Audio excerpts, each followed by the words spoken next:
Finally আৰম্ভ হৈ গ'ল বাবু আঁচনিৰ বাবে আবেদন প্ৰক্ৰিয়া হয়। এই বাবু আঁচনিৰ জৰিয়তে কিন্তু ল'ৰাসকলেও লাভ কৰিব 1ৰ পৰা 2,000 টকা। এতিয়া 1,000 কোনে লাভ কৰিব, 2,000 টকা কোনে লাভ কৰিব আৰু কোনসকলে আবেদন কৰিব পাৰিব, ফৰ্মখন কেনেকৈ ফিল আপ কৰিব বা ফৰ্মখন আপোনালোকে ক'ৰ পৰা সংগ্ৰহ কৰিব, সকলো বিষয়বস্তু কিন্তু এই ভিডিঅ'টোৰ জৰিয়তে আপোনালোকক জনাম। গতিকে আপুনি ভিডিঅ'টো সম্পূৰ্ণকৈ চাই থাকক যদি আপুনি এজন ল'ৰা হয়। তো প্ৰথমতে মই আপোনালোকক জনাই দিব বিচাৰোঁ যে আচলতে কোনসকল ল'ৰাই এই বাবু আঁচনিৰ বাবে আবেদন কৰিব পাৰিব, এইটো বিষয়টো আটাইতকৈ গুৰুত্বপূৰ্ণ।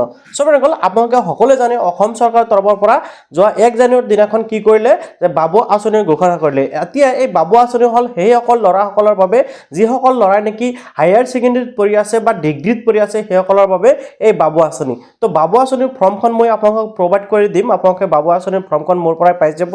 তো এতিয়া ফৰ্মখন কেনেকৈ ফিল আপ কৰিব বা কি কি নথিপত্ৰৰ প্ৰয়োজন হ'ব সেই বিষয়টো দেখি আছোঁ। ইয়াৰ আগতে যদি আপুনি ভিডিঅ'টো ফেচবুকত চাই আছে তেনেক্ষেত্ৰত পেজটো ফ'ল' কৰি ভিডিঅ'টো শ্বেয়াৰ এটা মাৰিবলৈ পাহৰি নাযাব। বেচিকেলি ফ্ৰেণ্ডসকল বাবু আঁচনিৰ দুখনকৈ ফৰ্ম মুকলি কৰা হৈছে। প্ৰথমটো হ'ল ডিগ্ৰীসকলৰ বাবে আৰু দ্বিতীয়টো হ'ল যিসকল নেকি হায়াৰ ছেকেণ্ডেৰী পঢ়ি আছে সেইসকলৰ বাবে। অ'কে, তো আপোনালোকে এইখন ফৰ্ম আপোনালোকে কেনেকৈ ফিল আপ কৰিব বা কেনেকৈ আপোনালোকে কমপ্লিট কৰিব লাগিব সেই বিষয়ে জনাই দি আছোঁ। তো ফৰ্মটো মই আপোনালোকৰ বাবে প্ৰভাইড কৰি দিম। আপোনালোকে একো টেনশ্যন কৰিব নালাগে। ফৰ্মখন আপোনালোকে কেনেকৈ সংগ্ৰহ কৰিব পাৰিব বা ফৰ্মখন কেনেকৈ ল'ব পাৰিব সেই বিষয়টো মই পিছত জনাই দি আছোঁ।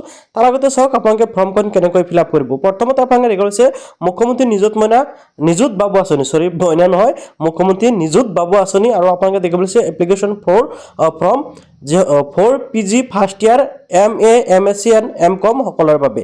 এতিয়া চাওক ফৰ্মখন আপোনালোকে ফিল আপ কৰিব লাগিব। ফৰ্মত কিন্তু আপোনালোকে তেনেকুৱা একো টান নাই যে আপোনালোকে দিব নোৱাৰিব। এতিয়া চাওক name of student, marital status, তাৰপিছত ডেট অফ বাৰ্থ, তাৰপিছত গাৰ্ডিয়ান নেম দিব লাগিব, ফাদাৰ্ছ মাদাৰ্ছ নেম, তাৰপিছত religion, mobile number, then address and ইয়াতে আধাৰ নাম্বাৰ এণ্ড ইয়াতে সমষ্টিৰ নাম দিব লাগিব, বিধানসভা সমষ্টিৰ নাম। ঠিক আছে, তাৰপিছত ইয়াতে চাওক আপোনালোকে এডুকেশ্যন কোৱালিফিকেশ্যন, এডুকেশ্যন ডিটেইলছ আপোনালোকক দিবলৈ দিছে। তাৰপিছত ইয়াতে আছে বেংক ডিটেইলছ, এই ডিটেইলছসমূহ আপোনালোকে দিব লাগিব। এতিয়া আপোনালোকে এপ্লিকেশ্যন কৰাৰ সময়ত কিন্তু আপোনালোকৰ বেংক ডিটেইলছটো আপোনালোকে এই ফৰ্মটোৰ লগত গাঁঠি দিব। পাছ আপোনালোকে জাষ্ট এইখিনি কৰিব লাগিব। এইখন ফৰ্ম মই আপোনালোকক প্ৰভাইড কৰি দিম। যদি আপোনালোকে ফৰ্মখন বিচাৰে তেনেহ'লে ফাৰ্ষ্ট টাইম আপোনালোকে চেনেলটো ছাবস্ক্ৰাইব কৰক আৰু কমেণ্টত জনাই দিয়ক। ইয়াৰ লগতে আপোনালোকে মোৰ হোৱাটছআপ চেনেল আৰু টেলিগ্ৰাম চেনেল এই ভিডিঅ'টোৰ ডিছক্ৰিপশ্যনত পাই যাব। তাৰ পৰা আপোনালোকে দুটা চেনেল ছাবস্ক্ৰাইব কৰি ৰাখিব, যাতে আপোনালোকক মই যেতিয়া নেকি ফৰ্মটো প্ৰভাইড কৰিম তেতিয়া আপোনালোকে লগে লগে মোৰ হোৱাটছআপ বা টেলিগ্ৰামৰ পৰা সংগ্ৰহ কৰিব পাৰে। তো মই আৰু ভিডিঅ'টো দুগুলীয়া কৰিব খোজা নাই। যদি আপোনালোকৰ ফৰ্মটো লাগে কমেণ্টত জনাব। দেন আপোনালোকে Telegram channel, WhatsApp channel subscribe কৰিবলৈ পাহৰি নাযাব।